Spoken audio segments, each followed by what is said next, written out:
Bueno, los saludo alumnos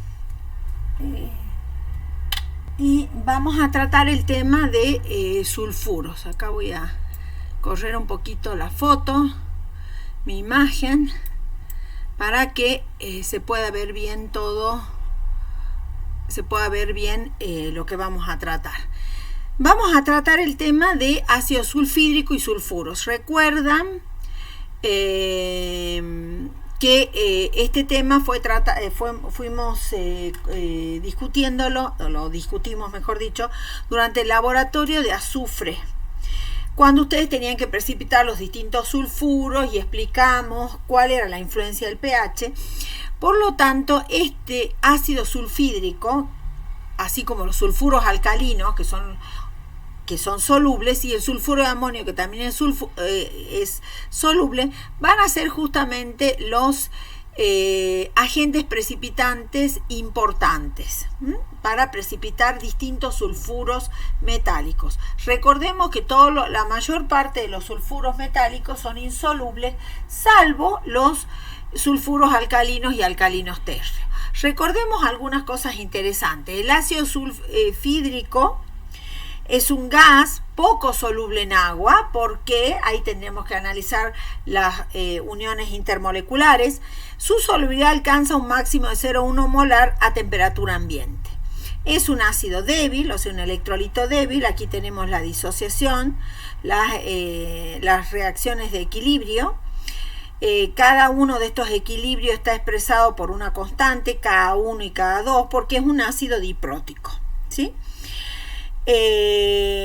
Podemos empezar trabajando con este ácido, por ejemplo, calculando la concentración de ion sulfuro que tenemos en solución.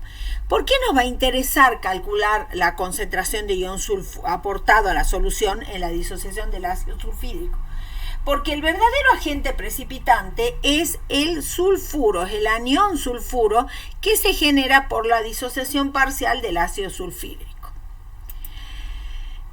A partir entonces de una solución saturada de ácido sulfídrico, que es la necesaria para precipitar los sulfuros metálicos, alrededor de 0,1 molar aproximadamente, nosotros podemos plantear nuestro enfoque de balance de masa y carga, como hacemos siempre para los ácidos dipróticos débiles. Vamos a empezar con el balance de carga, donde despreciamos la concentración de oxidrilo, porque la única fuente de oxidrilo en esta solución, que contiene especies iónicas como el ion sulfuro, el ion sulfuro ácido, el ácido sulfídrico, el ion hidronio, el ion oxidrilo.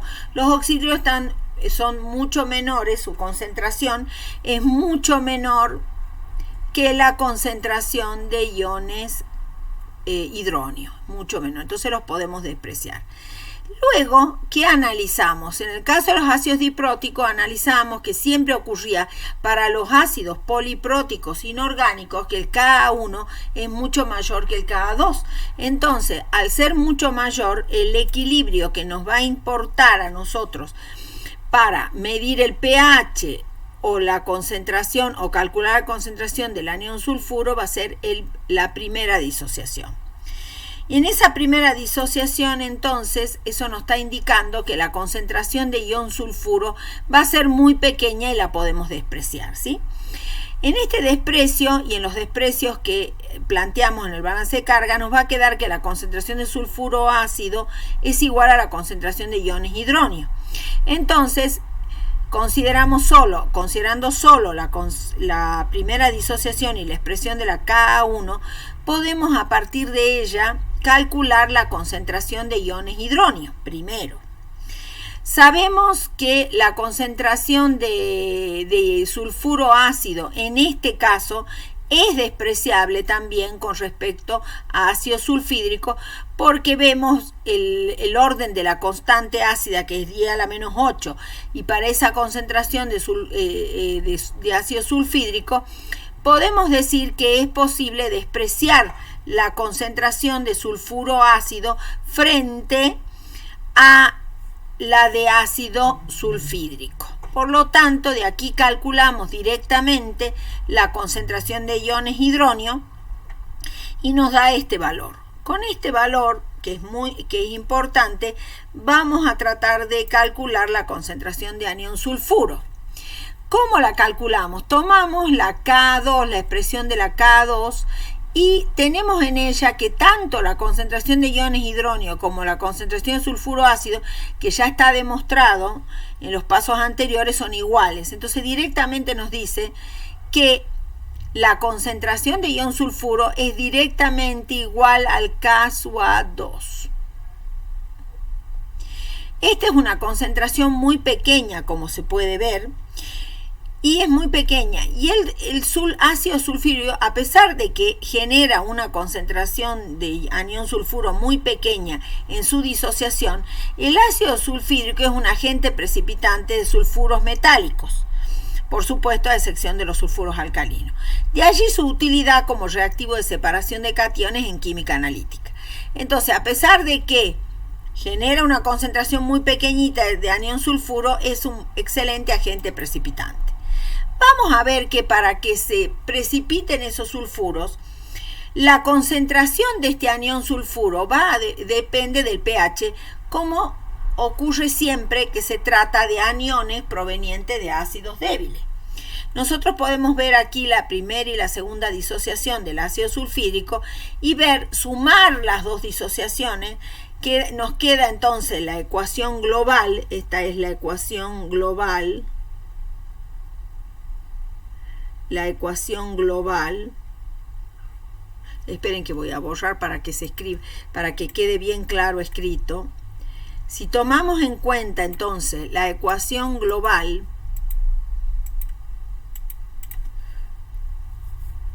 tenemos acá la ecuación global. Vamos a ver que a medida que aumenta la concentración de protones en la solución, se hace más ácida la solución, la influencia sobre este equilibrio hace que el equilibrio se desplace hacia los reactivos y disminuya la concentración de anión sulfuro, disminuya la concentración. Eso va a influir sobre la posible precipitación del sulfuro metálico. Por el contrario, cuando aumenta la concentración de oxidrilos, también influencia el equilibrio, pero en sentido contrario, desplazándose hacia los productos y aumentando la concentración de sulfuro. Entonces, sumada a estas dos ecuaciones, obtenemos la constante K mayúscula, que es el producto de K1 por K2. Y nos queda entonces la expresión, este equilibrio expresado en esta constante K grande. Como el ácido sulfhídrico es poco soluble en agua, ya me responderán por qué, tiene una concentración máxima, digamos, a temperatura media de 0,1 molar, 0,1 molar. Por lo tanto, como es prácticamente constante, la vamos a pasar al otro miembro de la igualdad como factor.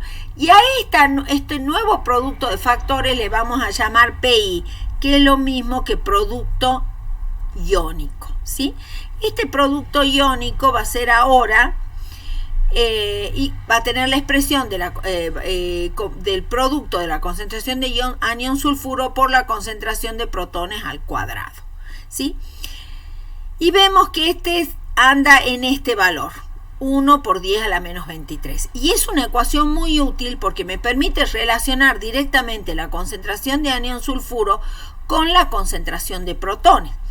Y así podemos nosotros analizar en cada solución, según su acidez, la posibilidad de que precipite o no precipite en los distintos medios.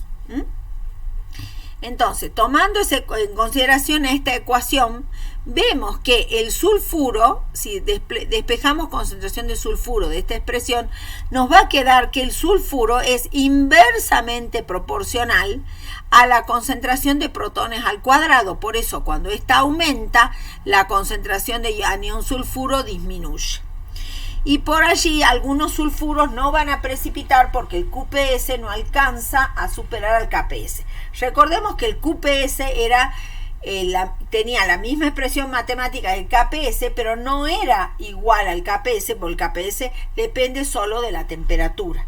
pero nos permitía saber cuál era el orden, digamos, si era posible, por ejemplo, que con una dada concentración de iones pudiera o no precipitar el producto insoluble.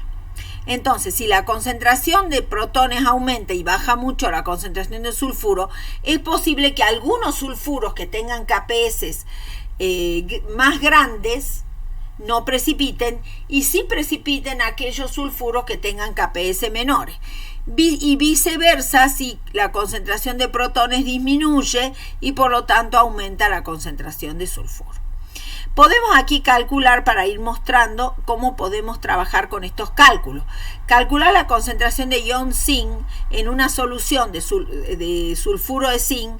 Aquí vamos a completar una solución saturada de sulfuro de zinc en la concentración de protones igual a 0,3 molar. Esta concentración de protones, sulfuro 3 molar, es una concentración que es correspondiente a una solución saturada en ácido sulfídrico, ¿sí? Eso nos falta comparar, nos falta completar.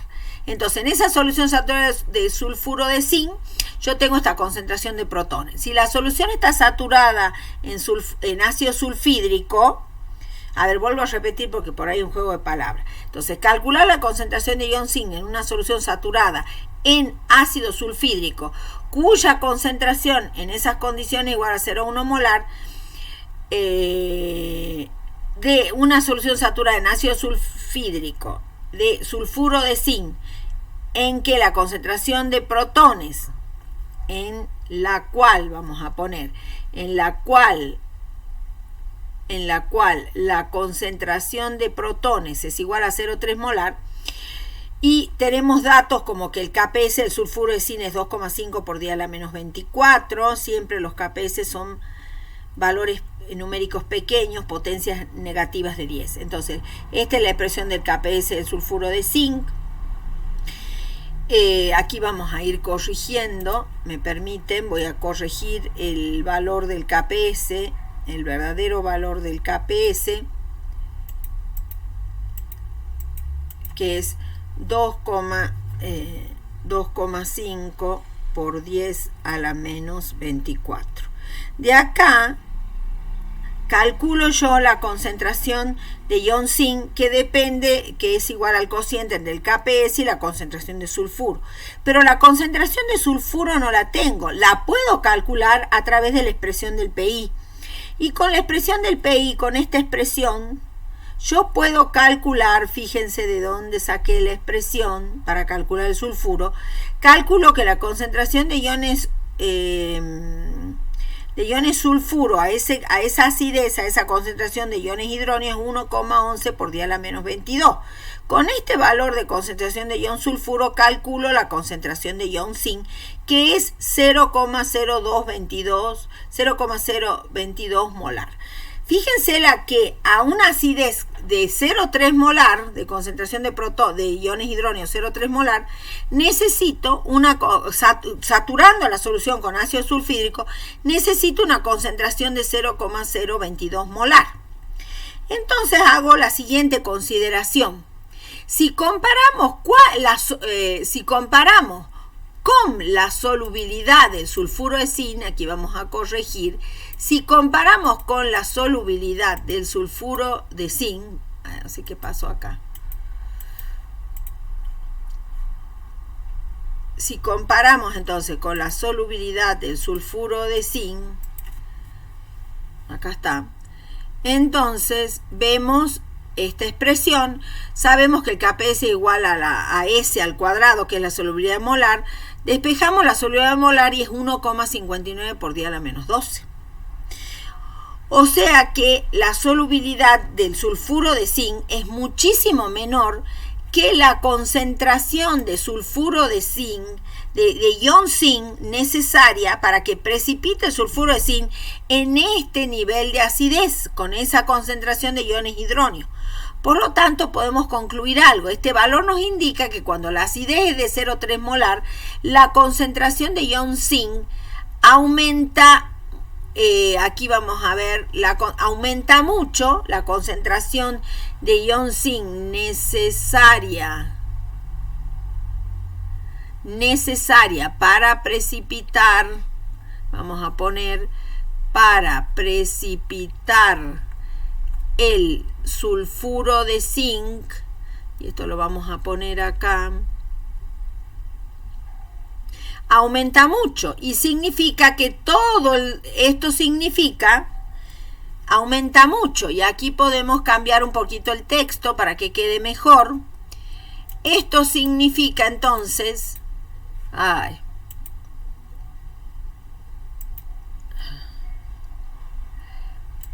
esto significa, vamos a poner acá, esto significa que todo el ion zinc ya se disolvió. A esa acidez 0,3 molar ya tenemos todo el sulfuro de zinc disuelto. Porque la mínima concentración que necesito yo para que precipite es 1,59 por día a la menos 12 molar. Y yo a esa acidez disminuyó muchísimo. A esa acidez, mejor dicho, fíjense, para esa acidez la concentración de ion sulfuro es pequeña, muy pequeña. Entonces, como la concentración de ion es demasiado pequeña, justamente por este efecto que vimos acá, nosotros, que al aumentar la concentración de protones, el equilibrio se desplaza hacia los reactivos, disminuyendo la concentración de sulfuro, esa concentración de sulfuro, para que precipite, va a requerir una enorme cantidad de ion zinc. Porque el producto de la concentración ion zinc y ion sulfuro es constante. Si esto disminuye mucho, esto tiene que aumentar mucho. Entonces, en esas condiciones no va a precipitar el sulfuro de zinc, sino que va a ser soluble en ese medio. Entonces, ¿qué conclusión podemos sacar? Que la concentración de sulfuro de la solución depende del pH y también, como vamos a ver, del KPS de los sulfuros metálicos. Así podemos clasificar los sulfuros metálicos de acuerdo a la solubilidad creciente de esos sulfuros, el valor de S. Y vemos que el sulfuro de bismuto es más insoluble, y de este conjunto de sulfuro, el sulfuro de manganeso es el más soluble, ¿sí? Entonces podemos clasificar los sulfuros en dos grandes grupos de acuerdo al KPS, por ejemplo. Como grupo A, estos sulfuros más insolubles, y los más solubles, el grupo B. O sea, estos serían lo contrario. Serían más solubles,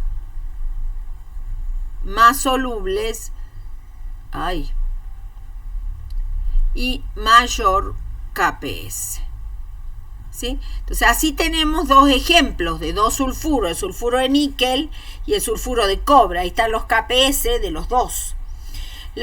Por ejemplo, en esta solución de clorhídrico 0,3 molar, yo voy a poder calcular la concentración de sulfuro, que es ese valor que ya lo calculamos antes, y a esa concentración de ion sulfuro quiero ver qué concentración de iones níquel 2+ y cobre 2+ será la mínima necesaria en una solución saturada de sulfuro de hidrógeno, y concentración de protones o iones hidróneo de 0,3 molar.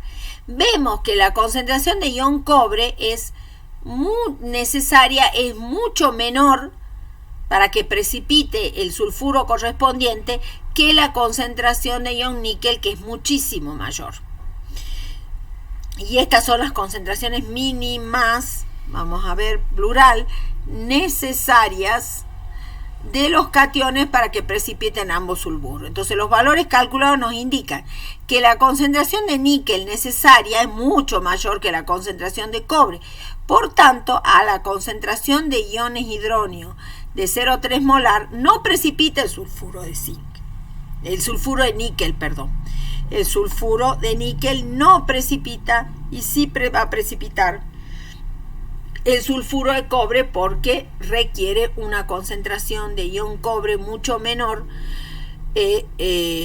para saturar la solución a la concentración de ion sulfuro que se genera con esta acidez.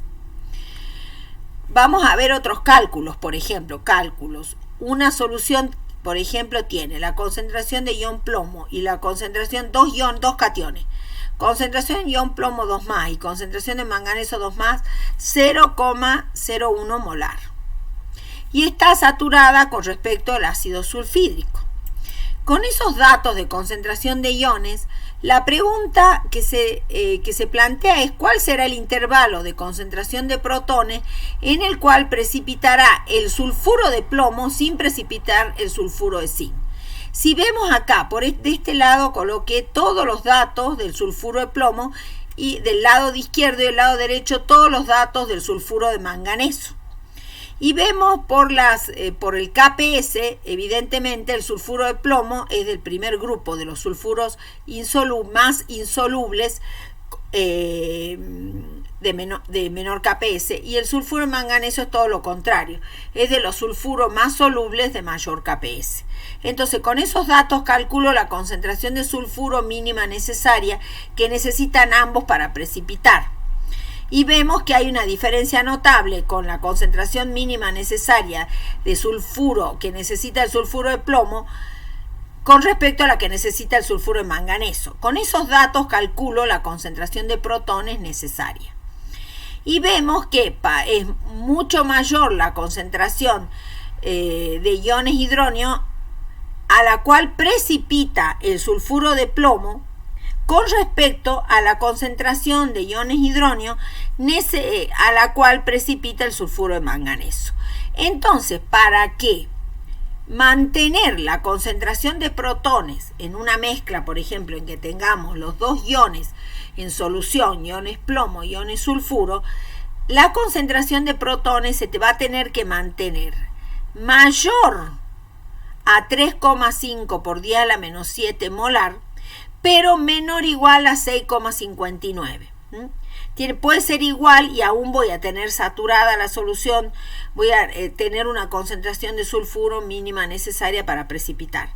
Pero siempre tiene que ser mayor que 3,55 por 10 a la menos 7 para que no me precipite el sulfuro más soluble, que en este caso es el sulfuro de manganeso, que es el sulfuro que es soluble en medio ácido. Bueno, me despido de ustedes y espero que ha sido suficientemente clara el video, que ese es mi objetivo, ¿no? Aclarar este punto.